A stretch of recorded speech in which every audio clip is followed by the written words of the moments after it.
Dans cette vidéo, je vais vous expliquer comment évaluer la demande locative et fixer le tarif des nuits si vous souhaitez faire de la location courte durée. Bonjour à tous, je suis Sébastien, auteur du blog louerencourtedurée.fr. Je vous souhaite la bienvenue dans cette nouvelle vidéo dans laquelle je vais répondre à une question qui m'est fréquemment posée par email et qui concerne le choix de l'emplacement et le choix du tarif des nuits pour les personnes qui souhaitent investir en location saisonnière.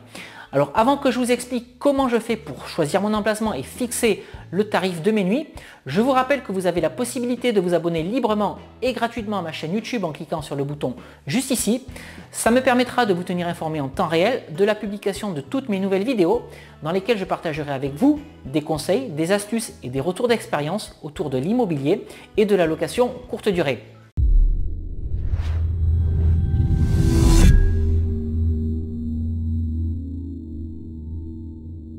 Alors la question que vous vous posez est bonne parce que dès l'instant où vous souhaitez faire de la location saisonnière, il faut bien entendu valider un secteur et un tarif à la nuitée.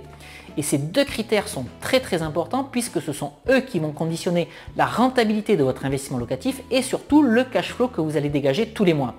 Alors comment faire pour valider un secteur? Ce qu'il faut savoir de manière générale en immobilier, c'est qu'il y a trois critères importants. L'emplacement, l'emplacement et l'emplacement. Et j'ai envie de dire que ceci est d'autant plus vrai si vous souhaitez faire de la location saisonnière.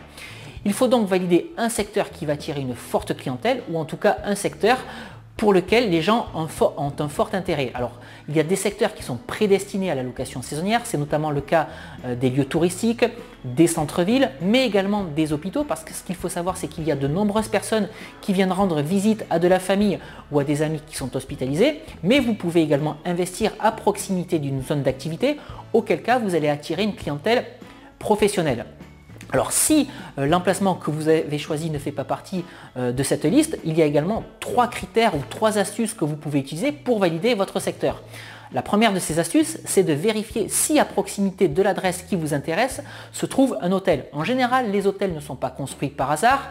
Avant que la construction de l'hôtel démarre, il y a une étude de marché qui a été menée de façon à savoir si l'hôtel justement va remplir toutes ses chambres. Donc si un hôtel se trouve à proximité de votre adresse, c'est un premier bon indicateur. Ce que vous pouvez faire dans un deuxième temps, c'est vérifier sur Airbnb la qualité de votre adresse. Alors vous le savez peut-être, sur Airbnb, vous avez la possibilité de faire une recherche au travers d'une carte. Donc regardez sur la carte Airbnb si à proximité de l'adresse où vous souhaitez investir se trouvent déjà d'autres appartements qui louent en courte durée. Et regardez bien entendu les calendriers de ces appartements. Si les calendriers sont pleins, vous n'avez aucune crainte, ça veut dire que le secteur est validé. Par contre, si le calendrier est vide, n'allez pas en déduire que l'emplacement est mauvais, mais regardez également le taux de réponse et le temps de réponse de la personne qui propose cet appartement à la location, parce que si ce temps de réponse et ce taux de réponse est mauvais, ça voudra dire que cette personne ne fait pas de la location saisonnière tout simplement de façon sérieuse. Mais ce que vous pouvez faire également dans un troisième temps, c'est ma troisième astuce, c'est publier une annonce fictive sur Le Bon Coin. Alors ne vous embêtez pas, vous prenez des photos sur Google Images et prenez des photos dont le standing des biens sera en rapport avec le standing que vous souhaitez vous-même donner à l'investissement que vous souhaitez faire. Et si vous recevez des emails ou si vous recevez des appels, ça veut dire que vous pouvez valider votre secteur de recherche et que vous pouvez investir. Alors ce que vous allez me demander également, et c'est la deuxième partie de cette vidéo, c'est comment valider le tarif de la nuitée. Vous allez voir que la réponse à cette question est sensiblement la même que celle que nous avons traitée dans la première partie de cette vidéo et qui consistait à valider un secteur. Ce que vous pouvez faire dans un premier temps, c'est regarder le tarif des nuits des hôtels qui se trouvent à proximité de votre emplacement. Ça vous donnera un indice sur le montant que les personnes sont prêtes à payer pour venir séjourner dans cette zone ou à proximité de cette adresse. Ce que vous pouvez faire également dans un deuxième temps, toujours aller sur Airbnb et vérifier le tarif des nuits proposés par les appartements qui sont à proximité de l'investissement que vous souhaitez réaliser. Alors faites attention tout de même parce que vous allez avoir des appartements avec différentes surfaces. Et évidemment, le prix d'un 20 mètres carrés ne sera pas le même prix qu'un appartement de type T2 de 40 mètres carrés, d'autant plus que dans un appartement de 40 mètres carrés, il va être possible de loger plusieurs personnes, en tout cas jusqu'à 4 personnes. Faites bien attention également aux prestations fournies dans les appartements. Faites également attention à la qualité de la décoration parce que tous ces éléments vont jouer sur le prix de la nuit. Et ce que je vous invite également à faire, c'est à regarder les commentaires dans les annonces Airbnb.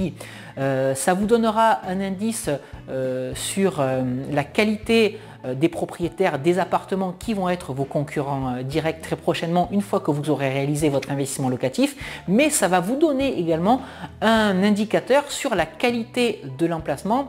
Pour revenir à la première partie de cette vidéo, parce qu'il est probable que les voyageurs laisseront dans les commentaires quelques phrases sur la qualité de l'emplacement en disant que l'emplacement est bon ou que l'emplacement est mauvais en justifiant les raisons de leur position. Et ce que vous pouvez faire également, et ce sera la troisième partie pour vous déterminer le prix de la nuit, c'est publier encore une fois une annonce fictive sur Le Bon Coin. Alors mettez des photos encore une fois qui vont correspondre au standing final du bien que vous souhaitez, sur lequel vous souhaitez investir, et tant que vous aurez des appels et tant que vous recevrez des mails, ça voudra dire deux choses. Un, soit que le prix est correct, soit que le prix est trop bas. Et ça, c'est une chose que vous pouvez faire systématiquement lorsque vous souhaitez investir dans l'immobilier et pas forcément uniquement lorsque vous souhaitez faire de la location saisonnière ou de la location courte durée. Je vais vous donner une anecdote. En fait, j'ai l'un de mes amis qui a souhaité réaliser un investissement à Tarbes. Alors Tarbes, c'est à 150 km de Toulouse, et pour savoir jusqu'à quel montant il pouvait positionner son loyer, il m'a demandé de lui envoyer des photos de mes appartements que j'exploite à Toulouse en location saisonnière. Donc il a fixé le montant du loyer, et tant qu'il avait des appels, il détruisait les annonces et il repostait l'annonce avec un loyer supérieur, de façon à atteindre une valeur limite au-delà de laquelle il ne recevait aucun appel et aucun mail, et qui était donc la valeur maximum pour le loyer. Donc voilà comment, de manière simple, vous pouvez fixer le prix d'un tarif à la nuit et surtout valider la qualité d'un emplacement. J'espère que cette vidéo vous aura plu, j'espère qu'elle aura répondu à cette fameuse question que beaucoup d'entre vous me posent par email. Alors si vous souhaitez en savoir plus sur l'immobilier et sur la location courte durée, je vous rappelle que vous avez deux possibilités. La première de ces possibilités, c'est de vous abonner à la newsletter de mon blog louerencourtedurée.fr, et la seconde de ces possibilités, c'est de vous abonner librement et gratuitement à ma chaîne YouTube en cliquant sur le bouton juste ici. Je voulais également vous rappeler que j'ai rédigé deux e-books que vous pouvez télécharger gratuitement dans cette vidéo en cliquant sur les deux vignettes qui vont apparaître dans la fenêtre de la vidéo si vous vous trouvez dans un navigateur internet. Et si vous regardez cette vidéo à partir d'un appareil mobile ou à partir de YouTube, je vous mets les liens de téléchargement dans la description juste en dessous de cette vidéo ou sur le petit i qui va apparaître en haut à droite de cette vidéo. Alors de quoi parlent ces deux e-books? Le premier e-book s'appelle « Convaincre la banque, mode d'emploi », et dans cet e-book, je vous explique quelle attitude adopter et quels arguments mettre en avant pour convaincre la banque de la viabilité de votre projet d'investissement locatif, mais surtout pour la convaincre de vous financer. Et le second e-book s'appelle « Doubler son salaire avec la location courte durée », et dans ce second e-book, je vous explique comment, grâce à la rentabilité explosive d'un investissement locatif exploité en location saisonnière ou en location courte durée, vous pouvez facilement vous créer une rente ou un complément de revenus. Voilà, c'est tout ce que j'avais à partager avec vous pour aujourd'hui. N'hésitez pas à m'indiquer dans les commentaires ce que vous pensez de cette vidéo. Et de toute façon, comme d'habitude, je vous dis à très bientôt pour une nouvelle vidéo. Ciao!